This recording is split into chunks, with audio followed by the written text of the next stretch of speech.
রোববারের খাবার একটু এলাহি না হলে ভালো লাগে? দেখতে পাচ্ছ আমি কি কত খাচ্ছি, দেখো কি কি আছে মেনুতে।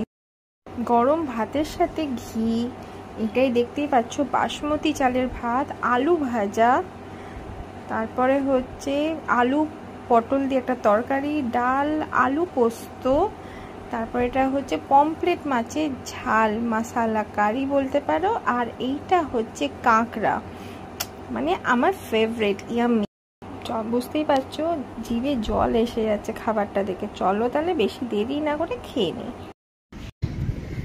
আমি এখানেই আমার ব্লগটাকে শেষ করছি, আর বেশি তোমাদেরকে নিয়ে ঘোরাবো না।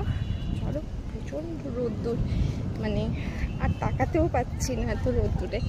তো চলো, তোমরাও ভালো থাকো, সময় ভালো কাটাও, ফ্যামিলির সাথে ভালো কাটাও। পরের ব্লগে আবার দেখা হচ্ছে। টাটা।